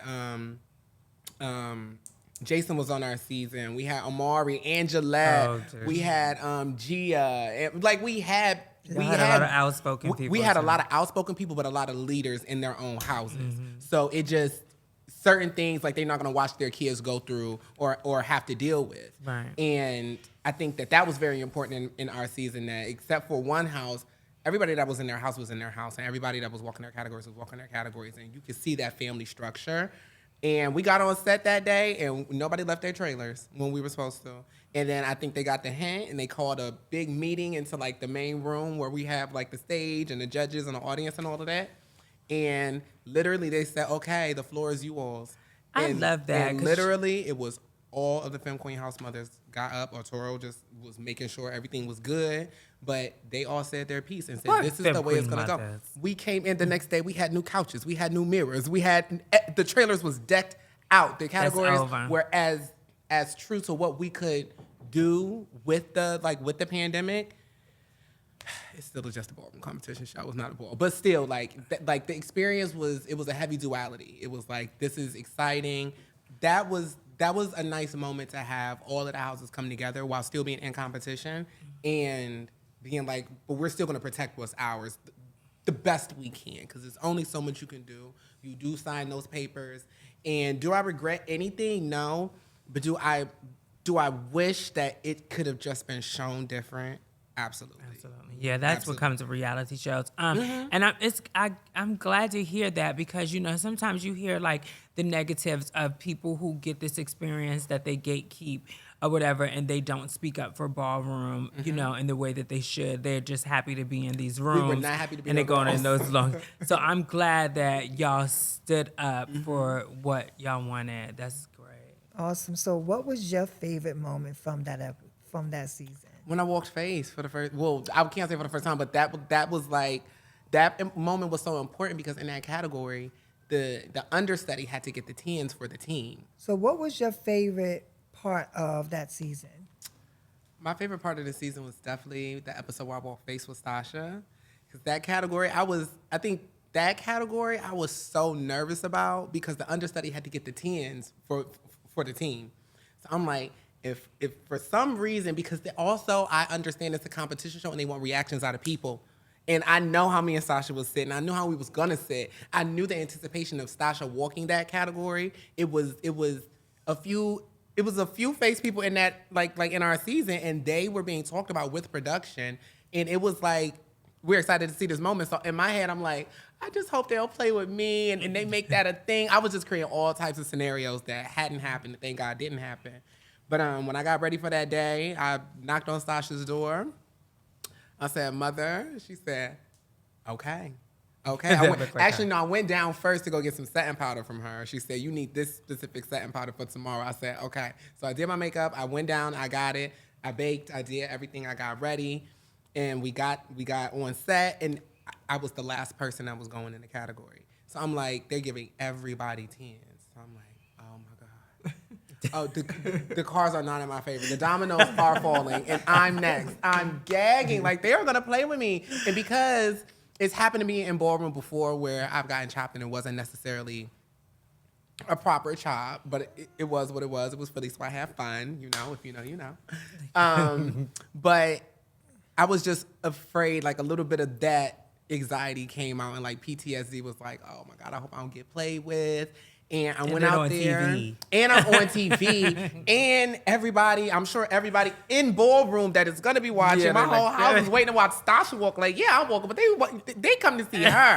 And if I don't get these 10s, like, absolutely, I'm out the house. I'm putting myself out the house because you won't get the chance. I'm out of here. I'm running away. So that was my favorite category because I was genuinely excited to walk it. I wanted to walk it, but then I also had like a healthy amount of nervousness and anxiety about it. So it was like, it was I thought fun. the show was good for you because it allowed us to see how multi-talented you was.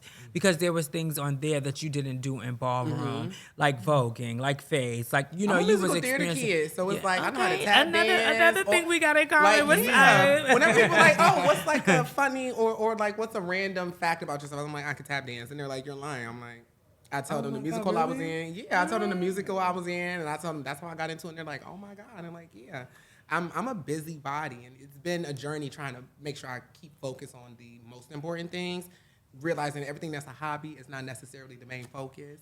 So like that's like the bad part of that. But yeah, I like to dibble and dabble in a lot of arts and like a lot of media. Thank you. Okay. Wow. You spoke. One of the questions, excuse me. You spoke about. Excuse me. Did y'all hear that? You spoke about dating. Yeah. You know, as now that you have a transition in the battles that you have, what is the dating life for you like? So it's cute. I think it's cute. I think that, like I said before, just attracting the guys that I've always been attracted to off rip, like without it being like this thought in my mind, like, oh, do you like me like this? You like me like that?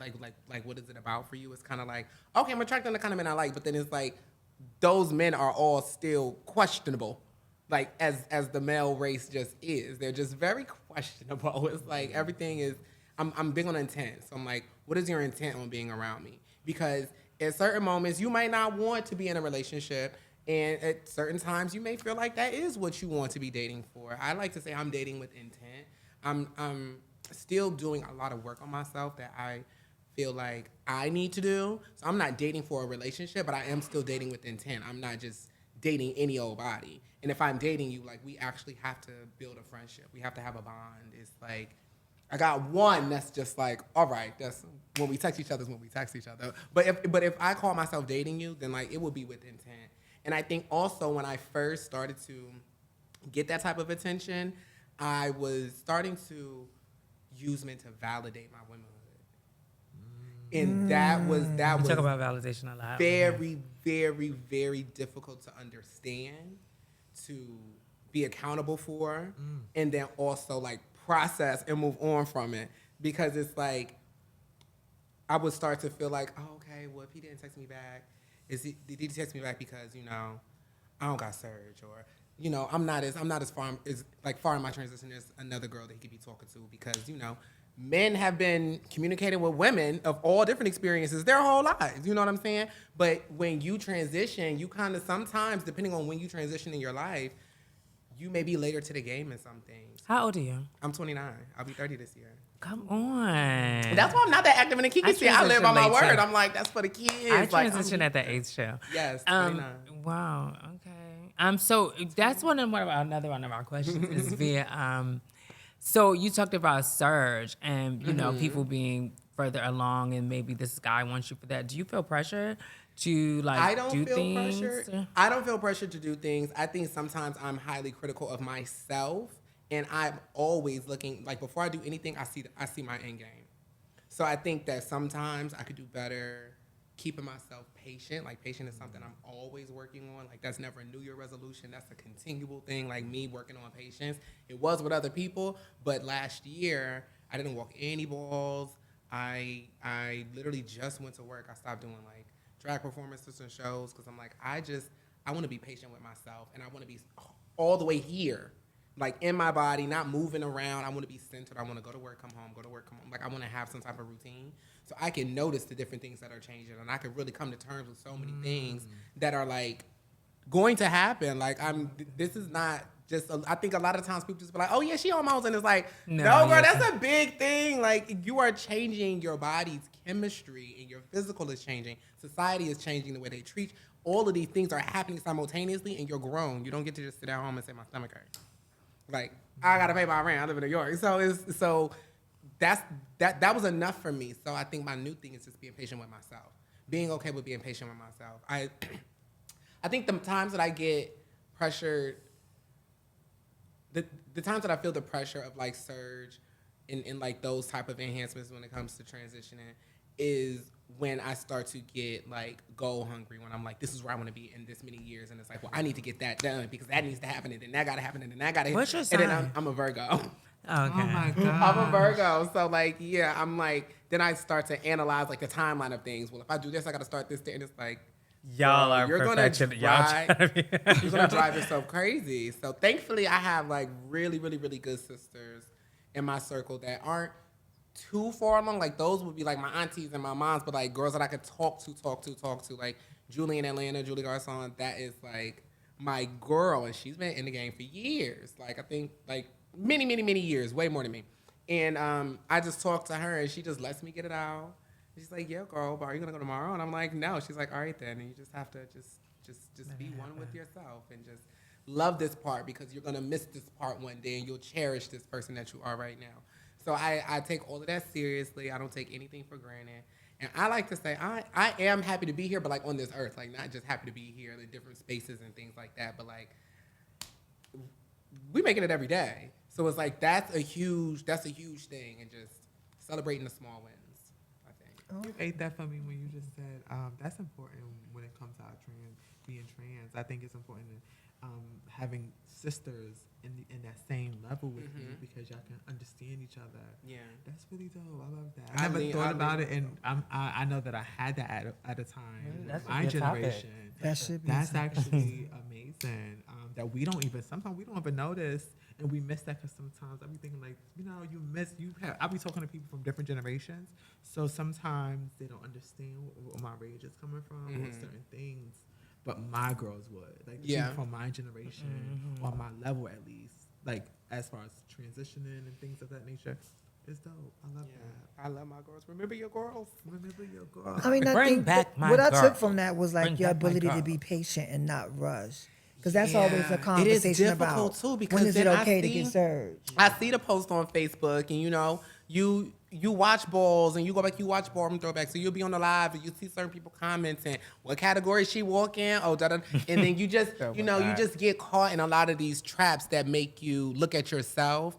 And you got to remember that everyone is speaking from their experience. Some people are self-projecting. Some people are just triggered because they are always going to be triggered. I think not attaching every conversation that happens that may pertain to young trans girls to yourself, because anything I read about a young trans girl, I'm like, oh, you talk about me. And it's like, no, not at all. They're definitely not talking about you. And they could be going at it with a specific person. But now 15, 20, 30, 50 of us are out here feeling that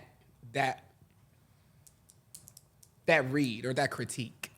You ate that topic. I would indulge it, but I don't want to go deep, and I don't want us to drag it. But that's a really good topic, sisters. Yeah, we would definitely talk about that. When I first started my transition, the first 5 months, it was by my sisters. Like, they got my moms, they got everything. They That's good. told me what to do. They told me how to do my shot. Like, I was watching on YouTube trying to figure out everything, and I was like, I'm not connected with none of these. No shade, but these skin color girls when they're doing the shots and all that. I'm not connected with that. I FaceTime my girl. I said, girl, I'm about to do it. So she's like, Mister, you didn't do it yet. So then, but her talking me through it, it was like boom, boom, boom. But it's because I could relate to her. She knew how to talk to me. So like, all of those things are very important. You gotta play the game. You got me thinking. I really love that. You ate it for me because I needed to hear that. I just really needed to hear that. Yeah. Oh, You miss your sisters? I do. Oh, and Asia misses y'all. Yeah, okay. Sure. Are you ready for the Y'all game? fall out? Or it's like, Huh? or you just went separate ways or something? Or We you just not we as grew close? up. We just grew up in different lives, and that's why I want to talk about it. But sometimes we don't. You don't like just. I just appreciate them being there in that moment. That's why I'm thinking about it. Like I think we're all in different places in our lives now. Sometimes you happen to grow apart, but just thinking about the memories that y'all had together and those rough times, you actually had a sister there with you, and I was blessed to have so many. We literally ate, slept, shit, fought, fight together on everything. I'm just why you ate it for you? Let's play the game. Yes, it's time for the game. Let's time for the game. So Crazy, this sexy, is cool game. crazy, sexy, cool. Ooh. Yes, and our videographer Will is going to be coming out handing you some shots. Hey. Will, hey, video. Will. Oh, Y'all know him. He used to walk. Wait, was I supposed to pick it up? Don't No, pick it you up can put yet. it- Okay, look at me being all hype. Cut that out. Cut that out. She's excited for the lick. He used to walk. Y'all know him. Oh my God. So we created this game, a little fun. This is a Okay. fun moment. Let your hair Okay. down. The whole thing been fun. But this is I'm more. here with This people is that I look more up to, y'all. I'm like, just like, I'm so happy. So this right here is a game that you get to, you go on a bowl pick. It's crazy, sexy, cool question. Well, crazy question. Okay. And you pick one. If you don't want to answer it, you have to take a shot. Well, I feel like these questions finna get. Girl, you the girl. And I had that. I toned it down. Okay. I'm dealing with the ODs. No, I'm kidding. Right. Oh, I just go, or Shaving. see? I just do it. That's ageism. Somebody asked me who was the oldest. So In the comments? In the comments? yeah. Oh, what interactions? Like the comment, interactions. Thank you for commenting, love. Yeah. Okay, so just go. Yeah. Just pick one. Okay.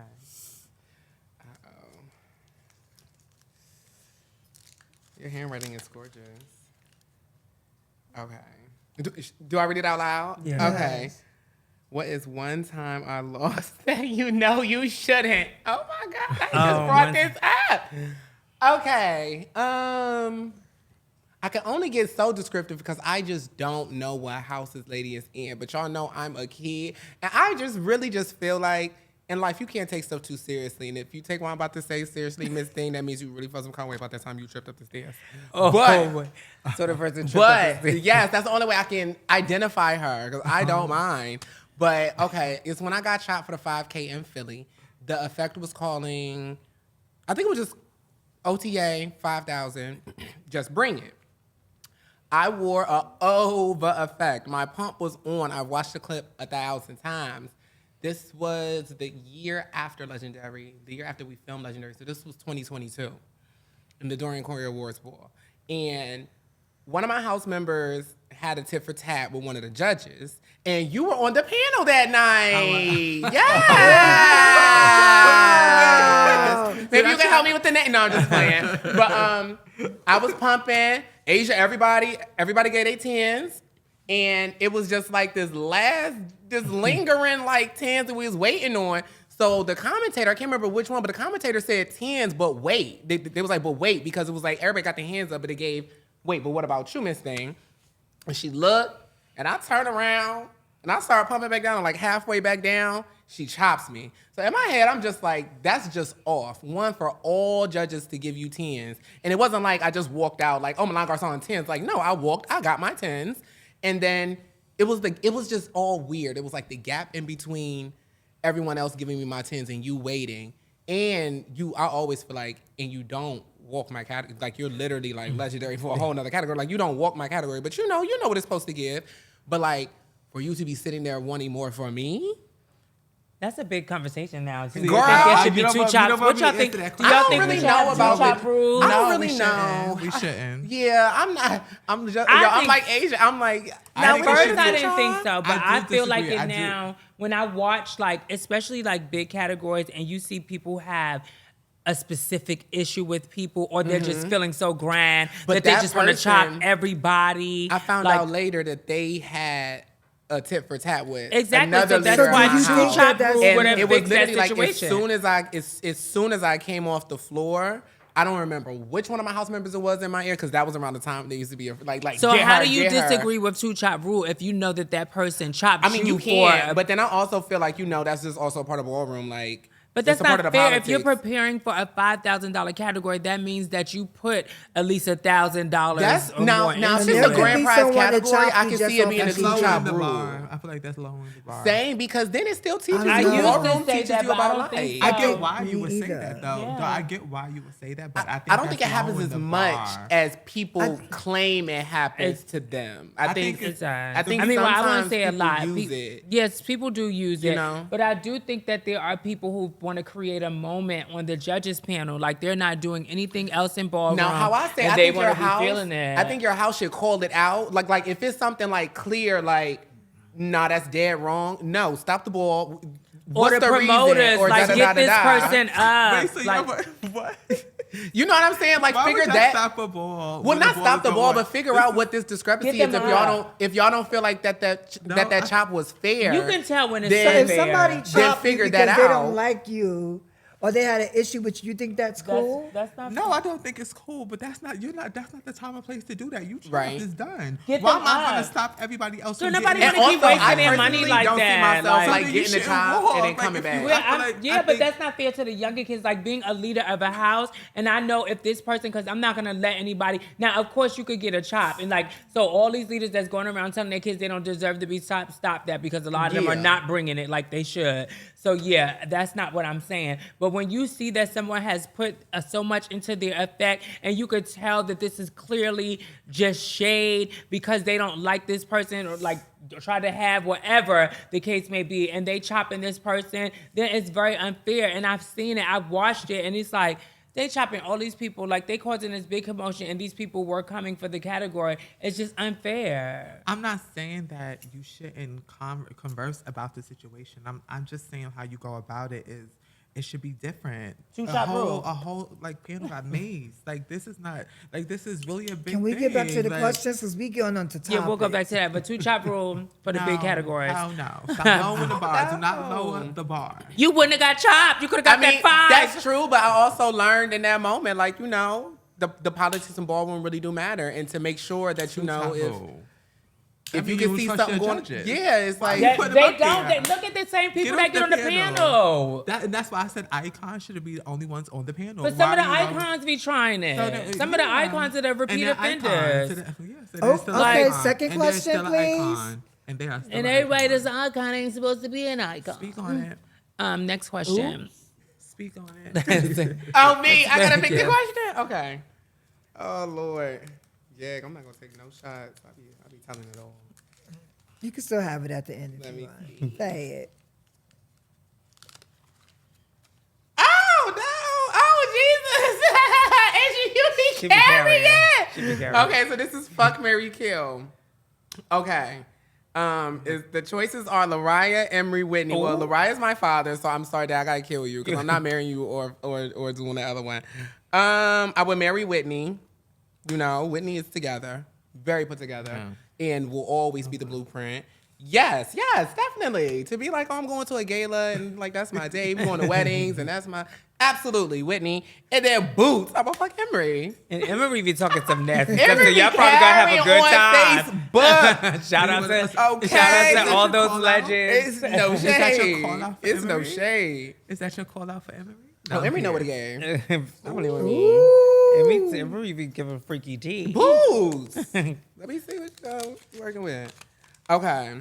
Give us a juicy behind the scenes secret while you were shooting Legendary. Y'all, I clearly talk too much. Because I said, okay, a different juicy she told behind us. the scenes secret. I mean, it was other stuff. A real dog. The one that's nobody knows. Something secret. That strike was. Oh, one that. Well, you could pick, no, you answered it, so just pick another one. You Okay. did answer. Oh, well, you know what? I'll take a shot. Since I already talked about it. She wanted that shot. She wanted that shot, Ride the bro. bone. Yes, y'all heard tequila. I'm a tequila girl. The girls are listening. Hello. Let me see. I did have another one, though. I'm going to tell y'all it off camera, though. Let's see. Okay. Who is your biggest competitor, and when do you want them on the floor? I feel like when I get back on the floor, I want to see Miss Aja. That's my girl. Like, we are she sisters. be outside. But That'd I want Aja That'd at be the cute. back immediately. That's It's gonna no be Aja shade. Miyake. Because when I watch her walk, like when she walked my house ball, I was right behind the piano. I was living. Like, that was my first time seeing her from that angle in real time. Normally, that angle, I'm not like, I don't need to be on the stage type of girl. Like, I'll be mixy. I'll be around the ball having a good time. So being able to focus on her in real time, to feel that energy, like her coming from the back and me being at the front, she gave intentional. me, she's so intentional in her walk. She is somebody that I love to watch because she gets into her character. She does. And she knows how to shift her character for her effect, for what the night is given. Like, if they've been chopping mad girls, her character's coming in like, bitch, please, I wish you would. You know, another time she may come out real, you know, giving like a softer, daintier, like, I'm breezing through the forest, I don't want the big bad wolf to get me. Like, it's like, I go there with her mentally. So I know that we would just zone out. Like, we would go to that space. I would love to see that. We would go to the battle zone together. Oh, well, y'all got to, but by this time, that ball will have passed, but they do got a big coin coming up next week. They do. Yeah. This comes out after that. This ball. comes out after, so we'll see you. It's gonna be a good. Okay, well, hopefully we'll night. be saying congratulations. Absolutely. I'm letting you people know now. I am coming to Cali. That's when you know you ready, bitch. Where you be like, I'm coming. I'm telling. The category literally said, Milan, come on. It's calling for, and this comes out after. Yeah, this is after. It's calling for return to the supermodel. Okay, So who right. better than to return to the floor? Word. I need somebody to Milan bring like my Garçon. girl. I'm not gonna give you just in case someone give the moment. Okay. Yes, I was like when I thought of you, I was like, she should do this. I know. I'll talk to you later. Well, I will about say it. my look is completely original. It's like It's not original, man. No, that's what I'm saying. Like, I might give it in the essence if I can just channel, if I can get there with you in a moment and channel. But I know my look is so intense.